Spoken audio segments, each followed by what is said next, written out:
Hi, Year 4. Well, yesterday we reread the first 6 pages of our new text, Fox. And we were doing this because we were carefully examining the language that Margaret Wilde uses to describe the characters Dog and Magpie. Now, I know some of the videos weren't working very well yesterday, so what I will do is just quickly recap the first 6 pages, just to remind you what happened, and this will help us with our learning today. So if you remember the first 2 pages, Dog was carrying Magpie in his gentle mouth, and he tried to tend to her burnt wing, but she didn't want any help. I think she was very sad and very depressed because she couldn't fly anymore. In fact, I think she was feeling quite jealous of Dog, because even though he'd lost an eye, he could still run, and Magpie couldn't fly anymore. She fell asleep for a while. We're not sure if it was days or weeks, and she wakes with a rush of grief. But Dog was waiting for her, which shows he's quite a patient and caring character. And he persuaded her to go with him to the riverbank. She was quite reluctant at first, but she did eventually go with him. In fact, her mood changed quite rapidly on the 5th and 6th pages because Dog took her for a run through the scrub, past the stringy barks, past the clumps of yellow box trees, and into the blueness. And it actually says he runs so swiftly it is almost as if he were flying. And Magpie rejoices. Fly, Dog, fly. I will be your missing eye, and you will be my wings. So you can see there her mood has changed from the first 2 pages. And I can demonstrate this on the roll on the wall. The first 2 pages were written in red. Her thoughts and feelings are in the inside of her body, and the appearance is on the outside of her body. The second 2 pages were in green, and the last 2 pages were written in blue. And you can see the change in her thoughts and feelings there. This is the one that I did for Dog. So you can have a look there to get some ideas for today's lesson. And you should have done that yesterday. And if you didn't, please just feel free to go back to yesterday's lesson and complete this before we move on. Now, you used your roll on the wall to write a poem, and you wrote a poem from Dog or Magpie's perspective. What I'm going to do today is show you how to edit and improve your poem. Now, I'm going to share a poem that I've written with you, and this is for editing and improving purposes. So I'm just going to do that now. You bear with me.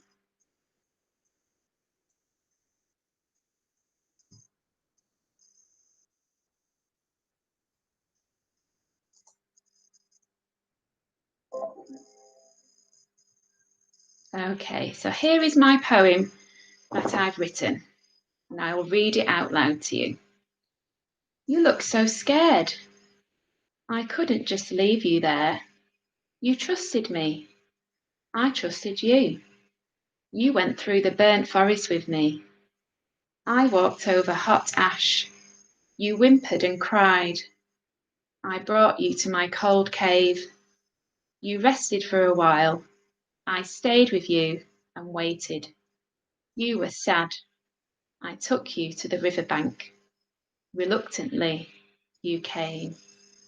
Now we're going to edit and improve this poem, and some of you will probably already notice that there are a few spelling mistakes. So the first thing I always do when I edit and improve a piece of writing is I look for my spellings just to check that they're correct. So you can see here, couldn't is not spelt correctly. I haven't got an apostrophe. So I need to put the apostrophe here because it's a contraction. Couldn't is contracting the 2 words could not. So we need to put an apostrophe before the T. If you can see here at the bottom, stayed and waited and not spelt correctly. And the good thing about working in Word is it does underline a spelling error in red. I stayed, so I forgot my E for stayed.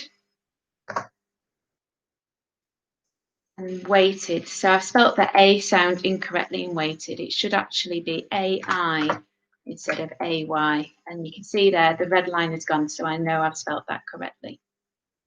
Now the second thing I always check for are grammatical errors. Now, I can't really see any grammatical errors or any punctuation errors. I've always started with a capital letter. And I've used that pattern that I suggested on Google Slides yesterday. I started with you, then I, then you, then I. And this poem doesn't have to rhyme today. If you want to make it rhyme, then that's fine, but there's no need to make it rhyme today.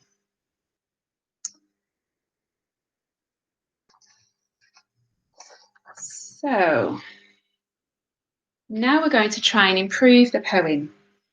And today we're going to be looking at two poetic devices. We're going to be thinking about alliteration and description. So I'm going to look at the first line here. You look so scared. Now, scared is an okay word, but we're in year 4 and we want to use ambitious vocabulary. Now, yesterday I did mention using a thesaurus. If you haven't actually physically got a thesaurus at home, you can use thesaurus.com. And I use that quite a lot. And you can get lots of different synonyms, better words for another word. So, for example, I'm going to write the word scared. And let's see if there are any better words. So here we've got afraid and frightened.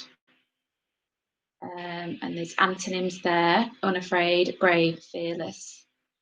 And remember, antonyms are the opposite. Okay, so I'm going to go back to my poem.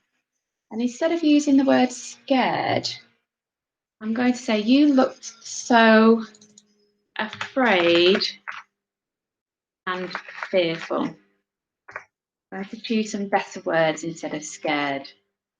I couldn't just leave you there. You trusted me, I trusted you. Well, I'm happy with that. I'm happy with that. So I'll go to the next line. You went through the burnt forest with me. Now that verb went, I'm not sure of that. I think went is not very descriptive and it's not very specific. So I'm going to go back to my thesaurus and I'm going to type in the verb went. Now, there's lots of synonyms for went. Loads of synonyms there. So I'm just going to have a quick look and see which I could use. I like this one, whisk. So I might change it for whisk and I'll see how it sounds.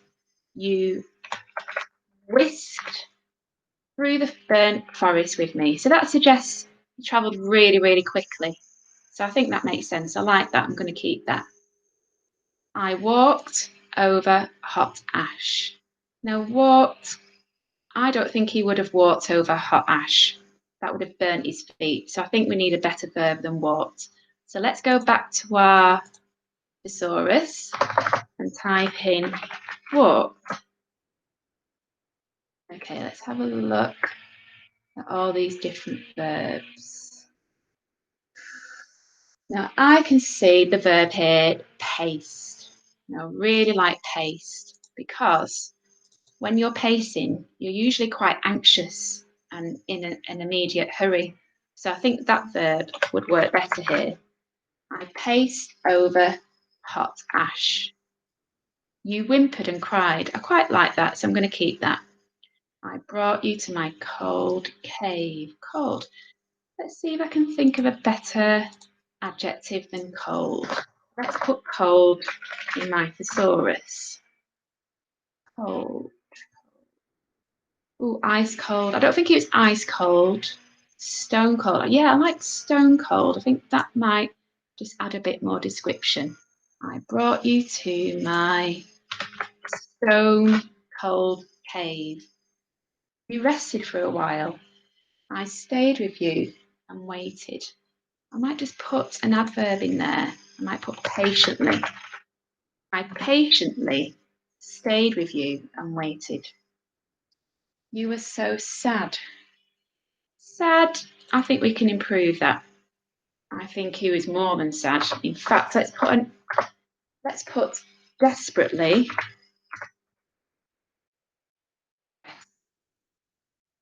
Now you can see there it's underlined in red, so I've got a spelling error. If you are working on Word, if you can right click and it tells you how to spell the word, so I can just click that and I've changed the word so it's spelled correctly. You were desperately depressed. And I really like that because I've used alliteration as well.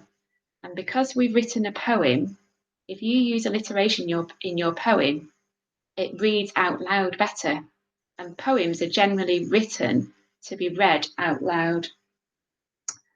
I took you to the riverbank. Reluctantly, you came. Now, even though you've got a pattern to follow from Google Slides where you begin your sentences with you and I, you don't have to strictly stick to that pattern. You can see in my bottom line, I've actually begun the line with reluctantly, which is a fronted adverbial. So you can do that if you want, if you like. You don't have to stay to those rules. It's your poem. Just think about how it reads to the reader. Okay.